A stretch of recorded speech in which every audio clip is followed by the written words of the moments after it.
Hi guys, good morning, welcome back to my channel. আমার আরও একটি নতুন ভিডিওতে আপনাদের সকলকে জানাই অনেক অনেক স্বাগত, অনেক ভালোবাসা। আপনারা কেমন আছেন? আশা করছি সকলে খুব ভালো আছেন, আমিও ভালো আছি। আর আজকে ভিডিওটা সকাল 10টা থেকে আপনাদেরকে সঙ্গে নিয়ে শুরু করতে চলেছি। তো বাচ্চাদের তো স্কুল এখন সকাল 10টা থেকে মানে চলছে, তো জানি না সেটা কতদিন থাকবে, হয়তো শীতকালটাই থাকবে, আর বাকি তো দেখা যাক। আর তো সেই ক্ষেত্রে না স্কুলে আমার ছেড়ে দিয়ে আসতে হয়, 9:30টার মধ্যে ওদের বাস চলে আসে, মানে হাজব্যান্ডের অফিস থেকে যে বাসটা ওদেরকে দেওয়া হয়েছে, স্কুল বাসটা, সেই বাসটা কিন্তু সকাল 9:30 মানে গেটে এসে পড়ে।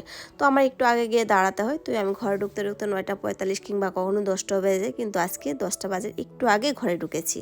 তো এখন থেকে আজকে ব্লগটা শুরু করেছি।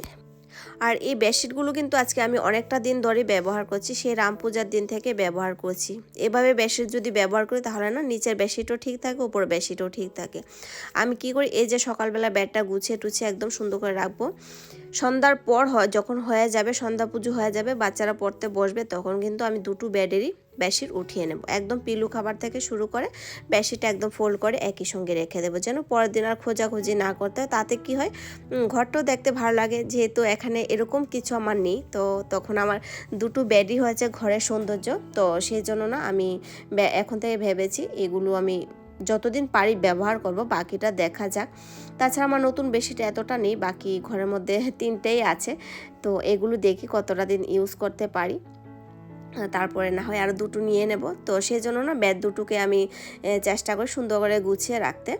তো আমি কি সেজন্য আমার বেড দুটোটাই বেডশিট, এই যে দুটো বেডশিট, এখানে কোনোটাই আমার এতটা নোংরা হচ্ছে না, আজকে অনেকটা দিন ধরে আমি ইউজ করছি। তাছাড়াও আমি বাচ্চা যখন ছোট ছিল তখন থেকেই দুটো বেডশিট ইউজ করি, রাতে একটা উঠে নিই আর একটা সারাদিন থাকে, তাহলে বেডশিটটা এত নোংরা হয় না। তো আমার সপ্তাহে একদিন বা দুদিন আমার লাগে না, একদিন হাতে কেচে দিলেই চলে। তো আজকে আপনাদের সঙ্গে ঘরে কিছু ডাস্টিং, ঘরের কিছু পরিষ্কার পরিচ্ছন্ন ডাস্টিং যে মানে এগুলো করবো, এগুলো আজকে আপনাদের সঙ্গে শেয়ার করব। আর সারাদিনের ভিডিওটা কিন্তু একদম ফুল ডে রুটিন আজকে আমার মোটামুটি থাকবে। কিন্তু মাঝখান দিয়ে খুব অসুস্থ হয়ে পড়েছি, দাঁতের ব্যথা, বড্ড দাঁতের ব্যথা ছিল। কাল রাত আমি ঘুমাতে পারিনি, সেই জন্য না সকাল থেকেও আমি ভিডিওটা আজকে অন করতে পারলাম না। ভালো লাগে একদম আর্লি মর্নিং থেকে যদি ক্যামেরাটা অন করা যায়, তাহলে এডিটের ক্ষেত্রেও ভালো লাগে, আর আপনাদের কাছেও যেন আমি ভিডিওটা যখন দিই আমারও ভালো লাগে যে না, আমি সকাল থেকেই ভিডিওটা অন করে যে একটা মানে কি বলবো, সকালের মুহূর্তটাই কিন্তু দিনের অন্যতম এক, সকালটা যদি সুন্দর থাকে তাহলে কিন্তু সারাটা দিনই যেন ভালো যায়। তো যাই হোক, কি আর করব, কিছু তো করার নেই। কাল রাত আমি 1:30 থেকে 2টার সময় আমি ঘুমিয়েছি, এত দাঁত ব্যথা ছিল। আজকেও আপনারা এই ভিডিওটার মধ্যে দেখতে পারবেন, মানে হঠাৎ করে দাঁত ব্যথা। এবার দাঁত ব্যথা যখন ওঠে না, একদম মাথা থেকে সারা শরীর না একদম কাঁপুনি উঠে যায়, তখন আর কিছুই ভালো লাগে না। তো সেই জন্য সকালবেলা উঠে মানে একটু উঠতে দেরি হয়ে গেছে, তো উঠে ওদেরকে আগে ঠিকঠাকভাবে স্কুলে পাঠিয়েছি, কারণ আগে ওইটা লক্ষ্য রাখতে হবে, যেহেতু প্রিয়াঙ্কার এক্সাম চলছে, একটা দিলেই শেষ। তো সেই দিকে আমার প্রথম লক্ষ্য রাখতে হবে। বাকি ভিডিও তো সকাল থেকে করতেই পারবো, সেটা কোনো ব্যাপার না। যখন শরীরটা ভালো হয়ে যাবে তখন অবশ্যই সকাল থেকে আপনাদের সঙ্গে আমার রুটিনটা আবার শুরু করব। তবে আজকে যে রুটিনটা, এটাও কিন্তু সারাদিনের রুটিনেই প্রায় থাকছে। তো এই যে কিছুটা ডাস্টিং করে নিলাম ফ্রিজ, আর এটা কিন্তু মানে ফ্রিজের উপর যে ফটোটা রেখেছি, এই জন্য মানে এখানে কিন্তু আমার শ্বশুর শাশুড়ি আর আমার সোনা বাবা, একটা সোনা বাবার ফটো রেখেছি আর আমার শ্বশুর শাশুড়ির ফটো রেখেছি। এগুলো যখন আমি দিল্লিতে আসি তখনই কিন্তু আমি একটা ফটো নিয়ে আসছিলাম ঘর থেকে। তো বেডের সাইডে একটা টেবিল আছে, আর এই দাগগুলো না উঠে না, আমি যতই কলিন দিয়ে পরিষ্কার করি না কেন, ঘষি না কেন, এই দাগগুলো উঠতে চায় না। তো এই সমস্ত কিছু মোটামুটি আজকে এই দুটো জিনিস আমি ডাস্টিং করেছি। ডাস্টিংটা আমার কখনো সকালবেলা হয়, কখনো বিকেলবেলা হয়, মানে ঠিক থাকে না, যখন সুবিধা হয় তখনই আমি ডাস্টিংটা করে নিই। তবে এবার অনেকটাই লেট হয়ে গেছে ডাস্টিংটা করতে করতে, মানে কি বলবো, এখানে অস্বাভাবিক ঠান্ডা। তো এই যে আমার কিন্তু মোটামুটি ডাস্টিং আর গুছানো হয়ে গেছে, এই ঘরটার মানে কাজ শেষ। এখন মানে বসবো 1 কাপ চা নিয়ে, 1 কাপ চা খাবো, তারপর হবে অন্য কাজ।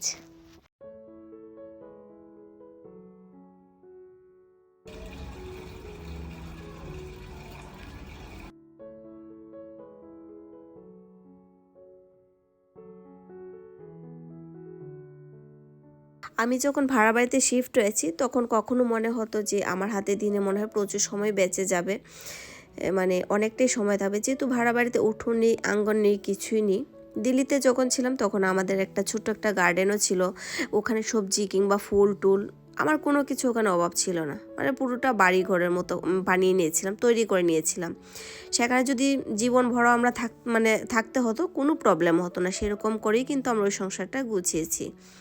আর এখানে যখন এসেছি মনে হয় আমার মাথা থেকে অনেকটাই কাজ নেমে গেছে, কিন্তু না, যতটা ভেবেছি ততটা না, কিন্তু আমার এখনও কিন্তু দেখতে গেলে প্রচুর কাজ আছে।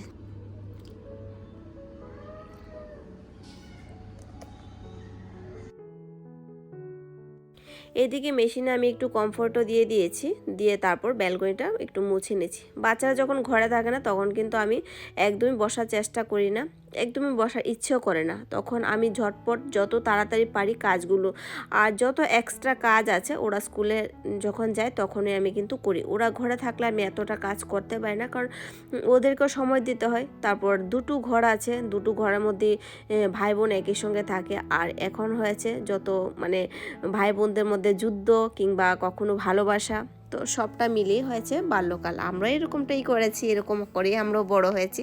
তো ওই দিকেও দেখতে হয় কখনো কখন কার সাইড নেব, না ভাই আমার ছেলের সাইড নেব না মেয়ের সাইড নেব, তো মাঝখানে আমার থাকতে হয়, দেওয়াল হয়।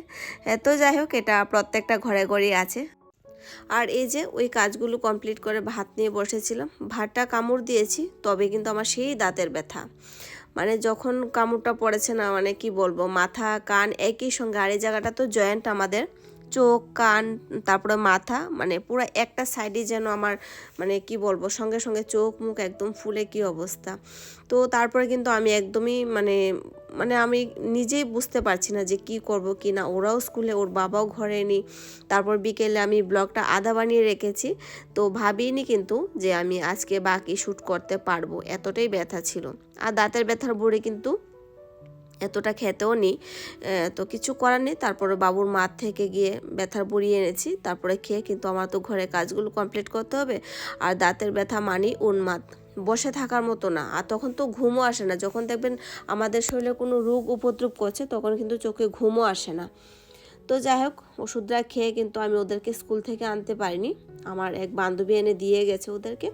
আর তারপর এটা হয়েছে বিকেলবেলা, প্রায় 5:30 হবে।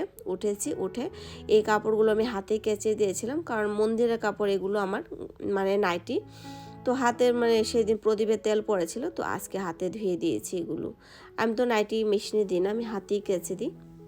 তো দিয়ে আর এই বেলা আর কি ছাদে যাব, তো সেই জন্য না ব্যালকনিতে আমি এগুলো ছড়িয়ে দিচ্ছি। কিছুদিন একটা প্ল্যান্ট নিয়েছিলাম, তখন আমরা ছুটিতে যাব করে বাড়িতে, দুর্গাপূজার সময় বাড়িতে যখন গিয়েছি তখন বানর এসে কি করেছে, মাথাটা পুরো ভেঙে নিয়েছে। তারপরে কিন্তু আমি এটা ফেলে দেইনি, আমি রেখে দিয়েছি। এখন জানি না সামনে পাতা আসবে কি না, এখন যেরকমটা রেখেছি সেরকমটাই এটা, আমি ঘরের জন্য রেখেছি। ঘরে কিন্তু এসব রাখলে ভালো, তবে গরমের দিনও বেশ ভালো লাগে। শীতের দিনও রৌদ্রটাও পায় না, গাছ এতটা গ্রোথ করে না সেরকমটাই। সবাই আমরা যতটা এবার চেপে চুপে বসে থাকতে পছন্দ করি, গাছপালাও কিন্তু সেরকমটাই। আর কোথায় বা রোদ দেবো, রৌদ্র তো নেই, কাপড় শুকাতে পারছি না। তো যাই হোক, রাতে কিন্তু আমি ভাত খাবো না, আমি খাবো ডালিয়া, কারণ ভাত খেয়েই কিন্তু আমার এই অবস্থা হয়েছিল। তো ডালিয়ার খিচুড়ির কারণে আবার ওদের জন্য বাঁধাকপি রান্না করবো ভেবেছিলাম, কিন্তু কি রান্না বাঁধাকপি কেটে টেটে কী করেছি, ওর বাবা এমনিতেই নিয়ে এসছে প্রচুর মাছ, তো সেই মাছগুলো ধোয়া কাটা। আর হ্যাঁ, আমি আজকে আপনাদের সঙ্গে সেটা একদম লাইভ শেয়ার করবো, যে আমি কিছুদিন আগে একটা ব্লগে মাছ কাটার শেয়ার করেছিলাম, সেটা দিয়ে আজকে মাছ কেটেছি। আমি কাটিনি, হাজব্যান্ডে কেটে দিয়েছে, একদম খুব সুন্দর সেগুলো কাটা হয়েছে। তো আজকে আমি আপনাদেরকে সেটা দেখাবো, চলুন।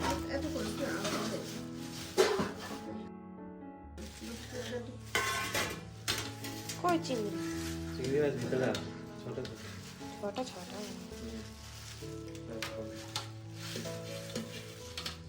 কই চিংড়ি মাছ পেলেন?